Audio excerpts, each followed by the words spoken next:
You're listening to the Bloomberg Sound On podcast. Catch us live weekdays at 1 Eastern on Bloomberg.com, the iHeartRadio app, and the Bloomberg Business app. Or listen on demand wherever you get your podcasts. We reassembled our panel. Jeanne Zaino is here, Bloomberg Politics contributor, along with John Sitilides, partner at Trilogy Advisors. Jeanne, what's your thought on this specific number? Because it does inform what you were just talking about. The Donald Trump doesn't think he should be on the debate stage with a bunch of other candidates because, well, basically he's still the president. And if 51% of his supporters in Iowa feel that way, then he's probably doing the right thing here politically. That's right. And that's why, I think he and his team decided that he didn't make sense for him to go. We do know that they weighed, the pros and cons. And simply the reality is this. He believes he won. Many of his supporters do, as that poll shows.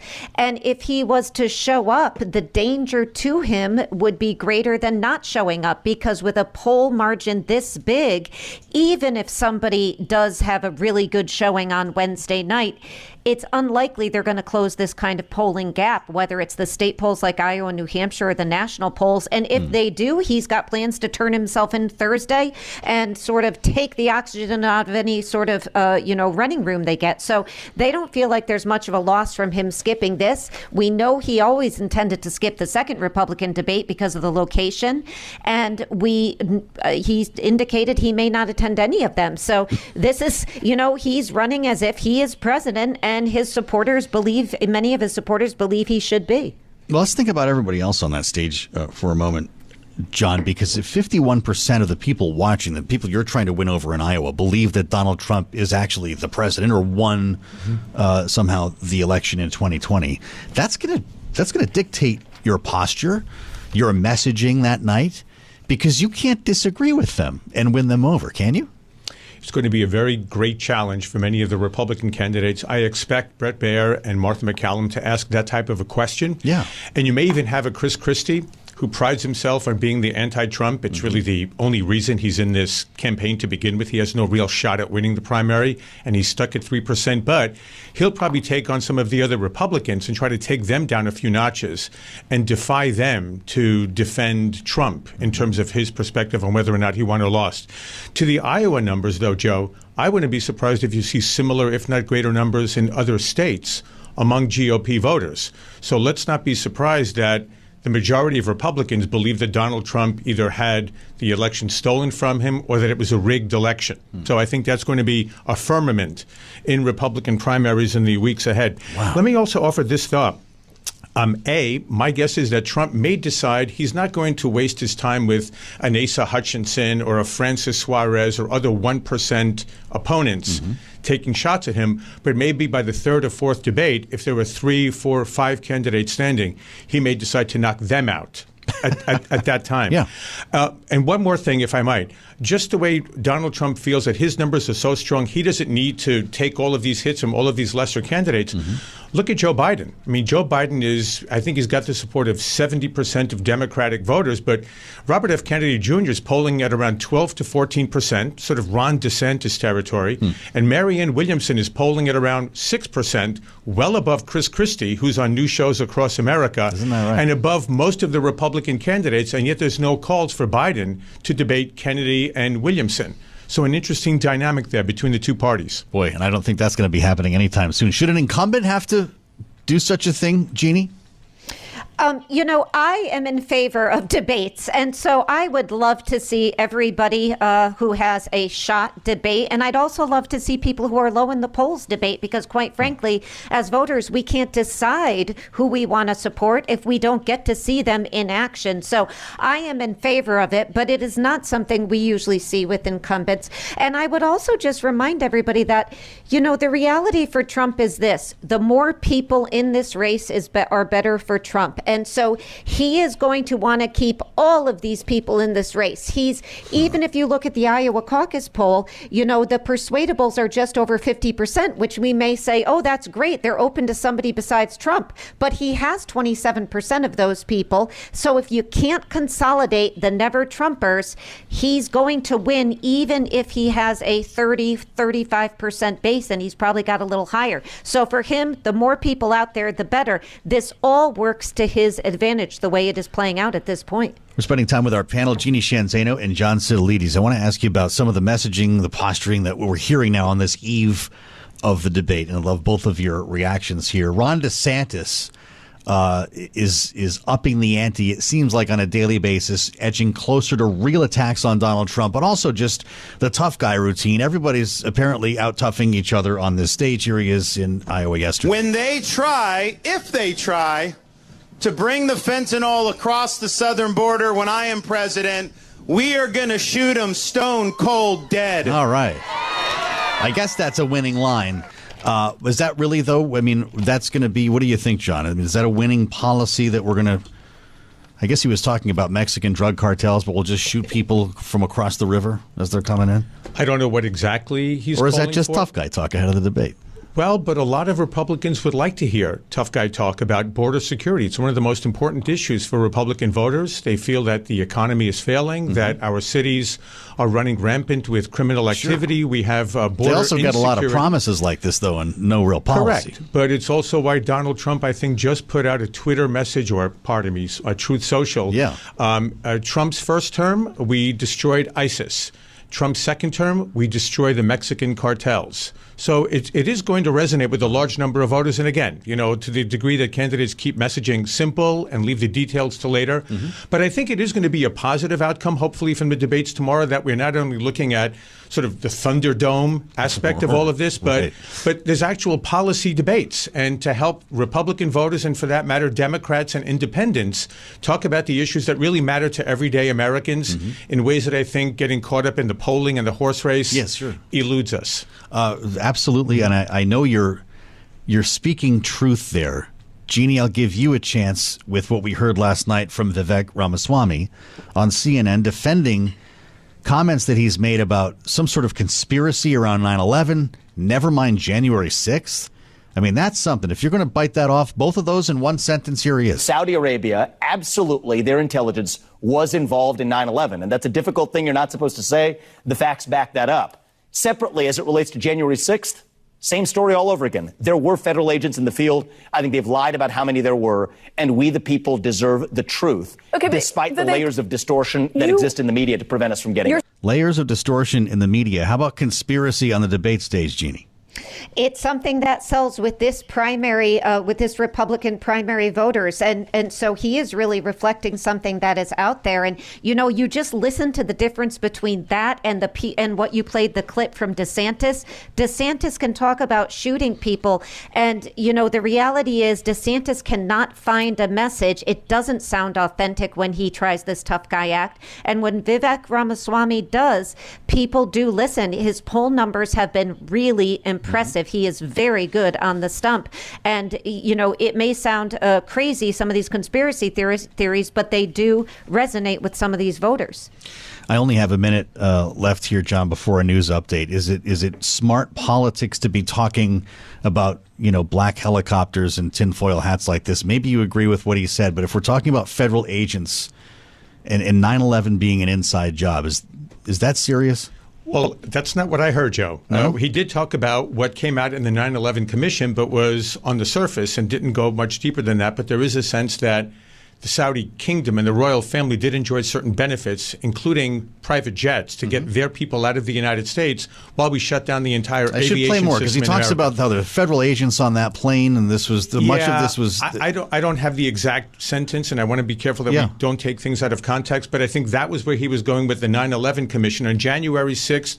There were a large number of Republican voters who would like questions coming out of the House committee that's investigating what took place on January 6th, to the degree that there may have been federal agents that have been obfuscated in a lot of the reports over the last 3 years. So to Jeanne's point, yes, many Republicans believe we don't have all the facts, and the profound mistrust in national media by Republican voters is going to be an important issue for Republican candidates to address tonight and in future debates. You better believe it. We're going to hear a lot about it. I have no doubt. Jeanne Zaino is with us, of course, Bloomberg Politics contributor. Today, John Sitilides joins us, well, partner at Trilogy Advisors.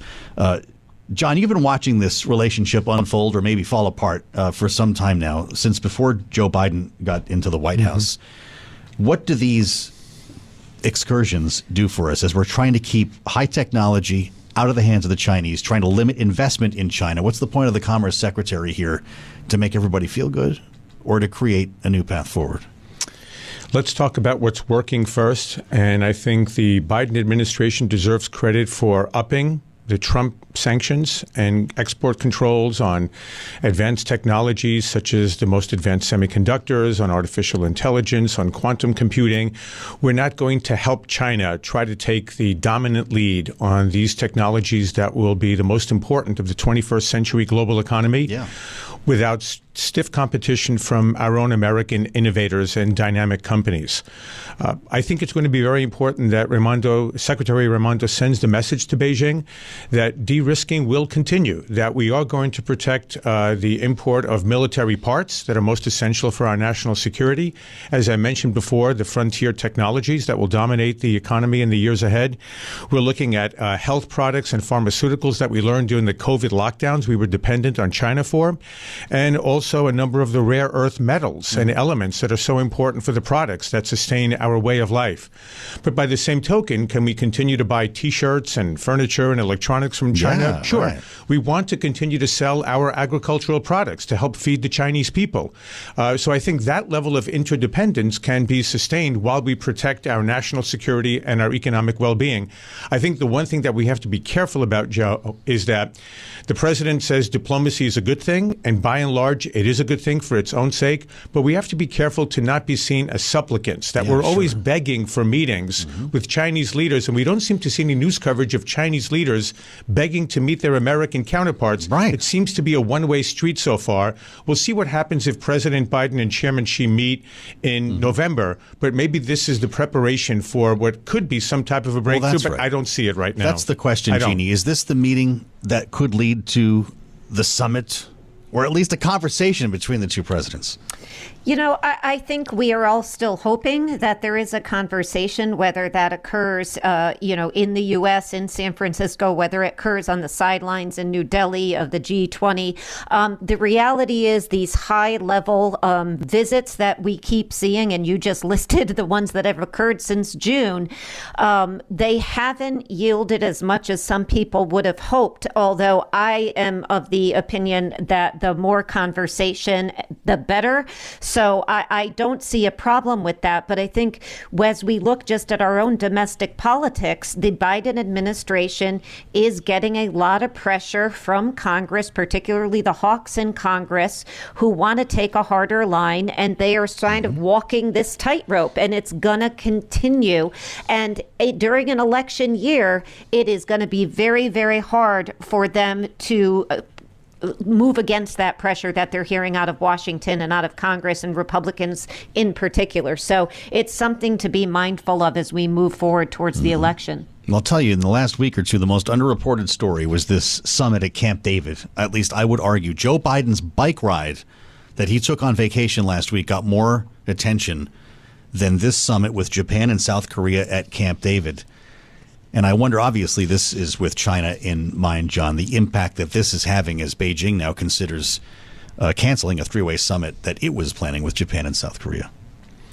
Well, China only needs to look inwardly for the blame for all of this. I think this would have been a very difficult trilateral partnership to put together in, say, 2014, 2015. Okay. Japan and South Korea, however nervous they are about China's economic rise, did not feel as intimidated security-wise and militarily as they have over the last 5 to 7 years. Does the administration deserve credit for bringing them together? Is this meaningful? I think it's a very positive step, absolutely. And I think it reinforces the defense relationships that we've already had with Japan and with South Korea. Keep in mind, we don't need a formal NATO-type alliance in Asia, right? We already have 28,000 troops in South Korea, 50,000 troops in Japan. So our American forces are tripwires. If they're attacked because of any external attack on South Korea or Japan, we're going to war. Simple as that. But what you have for the first time is Japan and South Korea coordinating their defense, intelligence sharing, and the like, because of the historic enmity between these two peoples over the past century. So I think the Biden administration deserves credit for bringing them together, and the three countries together signaling to China and also to countries in Southeast Asia that there are alternatives to China's very belligerent, if not outright hostile behavior towards almost every one of its Asian neighbors over the last 10 years under Chairman Xi.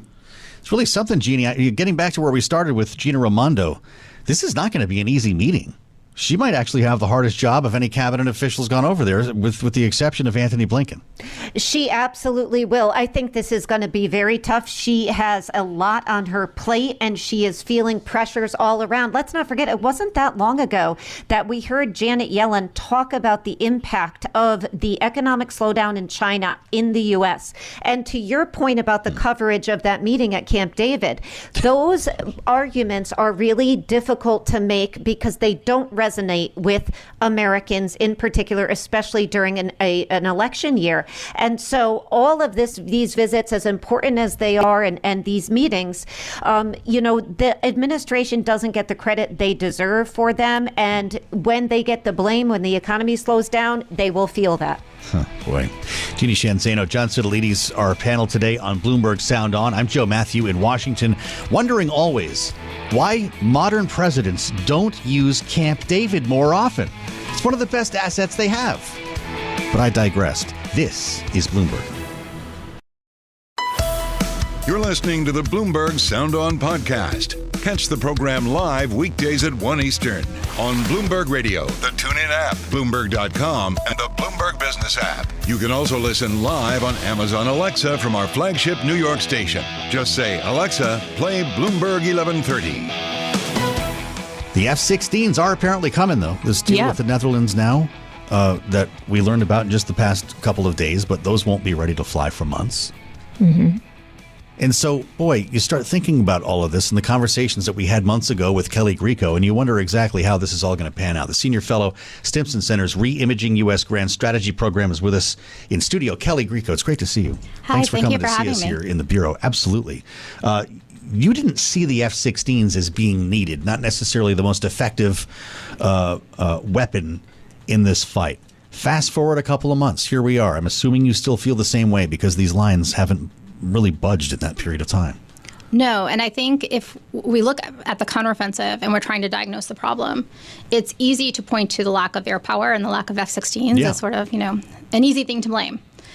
But when you actually look at what we know about the battle history, it seems to be more about the inability of the Ukrainians to have mastered combined arms warfare.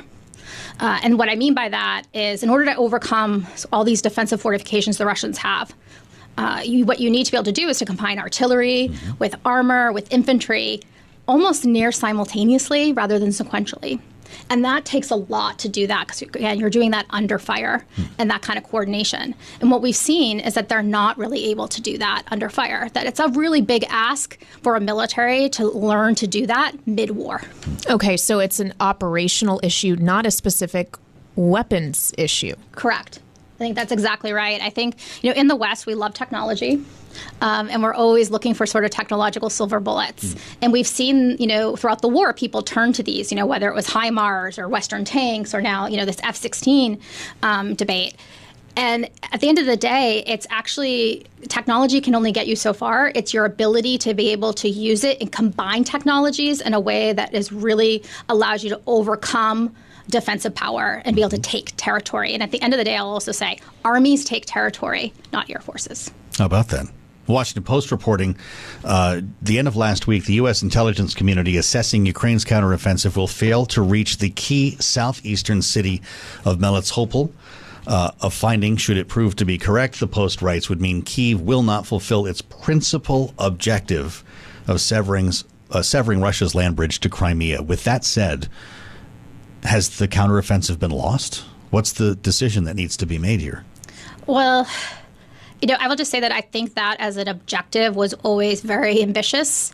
And I think one of the things that has happened is that last fall, the Ukrainians conducted a counteroffensive and they were able to take back large swaths of territory. Yeah. And I almost think it created sort of a false optimism because at that time, the Russian army was at its absolute weakest point. And the Ukrainians, to their credit, really seized that moment of vulnerability and exploited it to the full.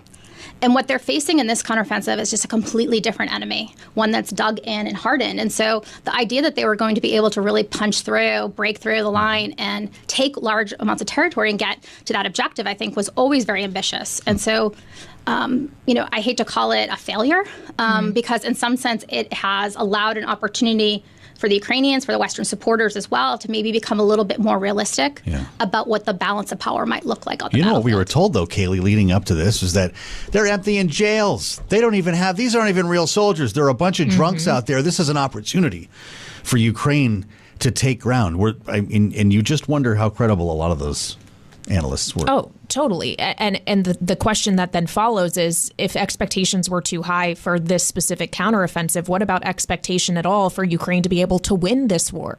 I mean, what endgame realistically are we looking at here if they can't find success in this? Well, I think, again, we have to ask, what does it mean by win? Because in some sense, you could say that they've already won in one way because they denied Russia its main objective in this war, which was to topple the government and capture Kiev. And that's more than a moral victory. That's real. That's real. And, most people didn't think they stood a chance, at the start of the war. They've also managed to take back a lot of territory from the Russians. Those are real accomplishments. I think what we're seeing is most wars don't end like World War II, where one side is completely victorious on the battlefield and the other's, unconditional surrender. What we're seeing is what most wars actually look like, and that they're messier, and that it's probably going to end up at some negotiating table. And they're going to be arguing over pieces of territory and exchanging pieces of territory and where the lines are going to be drawn. That could be in a month, in a year, or more. But we have to figure out funding in the meantime here, and that's going to be a pretty ugly debate. It's looking like, as we hear from all sides. I won't even say both, because I think there are some folks kind of caught in the middle on this, from the not another dollar to, as long as it takes on the other side with Joe Biden. If there is not a sense, though, that victory is at hand or even possible, how long can the administration keep this going? Yes, and I think this actually weighs very heavily on the Ukrainians as well, because they're aware of this dynamic. I think what you will start to see, if we don't see more progress with this counteroffensive, is over the next year more talk about what a settlement might look like, and more pressure perhaps on the Ukrainians, not just coming from the Americans, but also from Western European allies as well, about really starting to think seriously about negotiations and how to provide some kind of security guarantees to Ukraine. Not necessarily NATO membership, but maybe, the Israeli model is often talked about, to sweeten that deal so that they're willing to accept it. So I think the pressure is really going to build, and U.S. domestic politics, I think, is going to be a big factor in that. Okay, so if we're talking about potential de-escalation, if you will, in the future, when so much to this point of the allies of the U.S.'s action has been keeping in mind that they don't want to escalate things further, hence the hesitation to even deliver F-16s in the first place, or any other list of weaponry and tanks, for example, that they hesitated on for a really long time before finally doing so. Is there anything else that could be left to give that could be seen as escalatory? Yeah, so I'm laughing because I just read something today where, the F-16s are, going to be coming eventually to Ukraine, and I think it's also significant. They're coming from the Netherlands and Denmark. They're not coming from the United States. So it's like one, step removed from us. But I read something where someone was saying, well, now they need cruise missiles. Not sure that's going to happen. Right, exactly. Again, so there's always another. There's always another yes. layer. Is your point. You've heard ATACMS brought up. There's always going to be some other system. The F-16s, if they don't work and can't deal with the air defenses, we're going to start hearing about F-35s probably. But again, it's not a technology problem or a real lack of capability. It's about trying to master something that's so difficult, which is how to combine all of that in a way that can overcome defensive fortifications. So we've isolated a strategic problem, also a political one. What happens if we're heading into a Trump administration? Does this administration start to work against the clock? Yes, I mean, I think that is real. I think that happens with this administration. I think it happens with Europe. And it's the kind of support it's been providing for Ukraine. I'm trying to figure out maybe rather rapidly how it can shift some of that over. It's going to put a lot of pressure, I think, on the administration and on Zelensky himself. to try to perhaps come to a deal. But at the same time, Putin's going to be aware of these factors. And he may not want to negotiate under those circumstances. If he knows Trump's coming. Exactly right. I thought Trump would have that done in 24 hours. That's what he said, right? One day after he takes the Oval Office back, all of this would be over. Yes, so he exactly. says. So to come back to the idea that no one technology is going to fix this, this is really about the operations of the Ukrainian military, their ability to fire on all these different cylinders at once, essentially. So is this a training question for Western allies? Is that really what we should be focusing on? I mean, how can they aid in that effort? Well, that's a really great question because it raises, I think, like two different approaches, which is one, should we be training them more in our Western way of war, which is this combined arms warfare approach, which is what we did over the winter when there were forces in Ukraine that went to Germany and the United Kingdom. And 3 months was clearly, maybe not long enough, particularly because they're accustomed to an old way of warfare. So it's almost like you have to unlearn bad habits and then learn a new way. The other question, though, I think the other approach is, should we actually not be encouraging them to fight a Western way? They have a way of warfare that works for them. And should we be allowing them to use their own tactics? It's what they know best, and supporting it with capability in that way. Wait, you talk about the idea of a settlement. I'm assuming that if that were to take place right now, it would be Crimea and parts of the Donbass that go to Russia.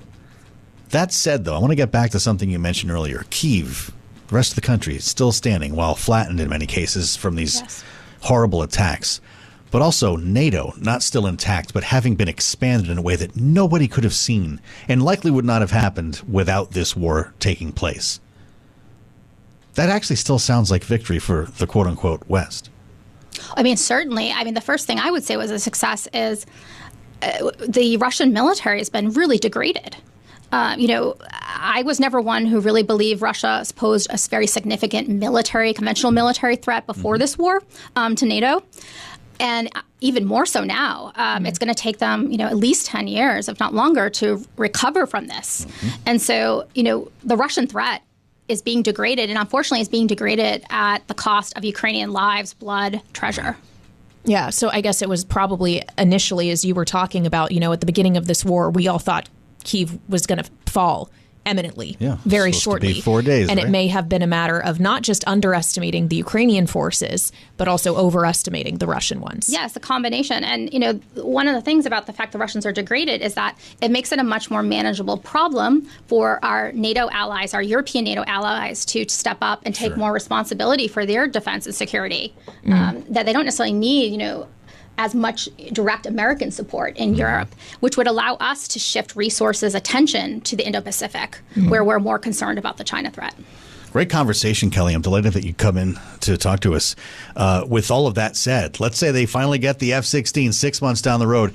Post-settlement, is it easier for Ukraine to defend itself with an Air Force that has F-16s? Is that a long-term gain? Well, I would just say, first of all, I actually don't think it will be 6 months. I know Ukraine is saying that. I think it's going to be at least a year. All right. Oh, wow. Just based on some things that General Hecker said. And we'll have some pretty tough fighter jets, though, when the time comes. Maybe it's a good thing. They will be useful for creating a new Ukrainian Air Force. Kelly Geico, Senior Fellow at the Stimson Center. Great to have you with us. I'm Joe Mathieu with Kailey Leinz. This is Bloomberg. You're listening to the Bloomberg Sound On podcast. Catch us live weekdays at 1 Eastern on Bloomberg.com, the iHeartRadio app, and the Bloomberg Business app. Or listen on demand wherever you get your podcasts.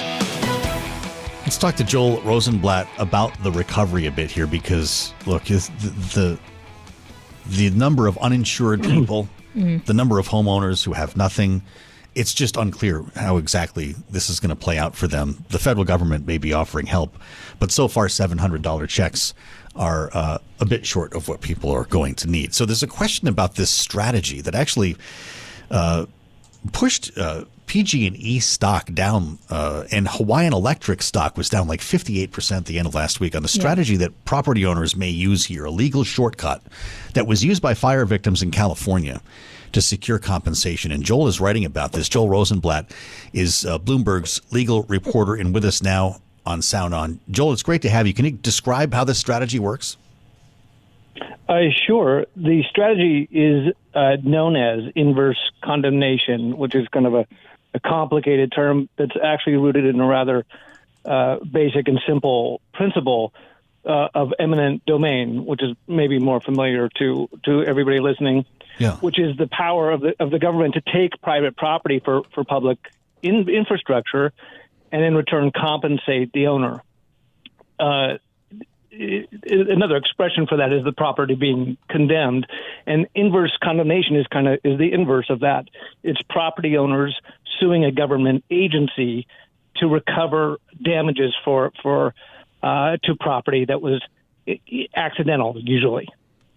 But Joel, does it first need to be proved that it was Hawaiian Electric equipment that contributed to these fires? I just wonder, if that's kind of step one that needs to be established first, or they can pursue this strategy even in absence of that. Well, a great question, because that's the great advantage of inverse condemnation, is that you don't have to prove that the company was negligent at all. You do have to show that the company's equipment was the source of the fire. But that's in many cases, in a surprisingly number of cases, not that difficult to show. What's more difficult to show is that there was negligence, that the company was actually negligent. That's a legal fight that can take years, and inverse condemnation sidesteps that fight. You don't have to prove that the company was negligent, just that the company's equipment was the source of the fire. This ended in a $13.5 billion settlement in California in 2020. Joel, do we know how long residents have to make this plan or to decide which course to take? Well, it's really you don't have to. It's not one or the other. So the lawsuits that have been filed against Hawaiian Electric allege a number of different counts, a number of different claims.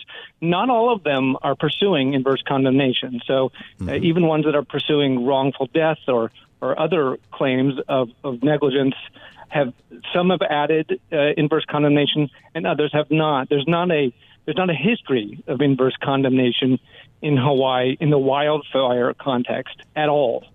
So Hawaiian courts are going to have to consider that claim, and I think it's likely that they're going to look to California for what's happened here in making those decisions. Yeah.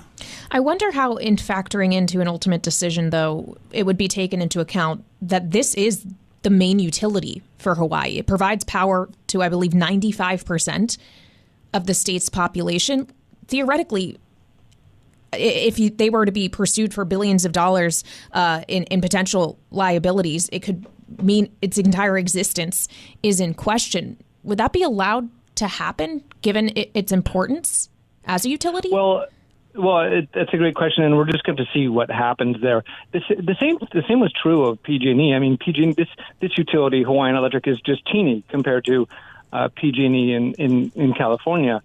But in California, the damages were just unbelievable, right? I don't know, if everybody remembers the fire in Paradise that killed more than 85 people, and many other fires. I mean, the damage was just overwhelming. The claims together, not just the inverse condemnation claims, but all the claims together, pushed PG&E into bankruptcy, and then it was, restructured, and the victims, the fire victims, were eventually paid out in the settlement. So I think the same thing could happen here. The scale is just different. Joel Rosenblatt, thank you, Joel. Find the story on the Terminal. Maui fire lawyers, a tactic that got Californians $13.5 billion.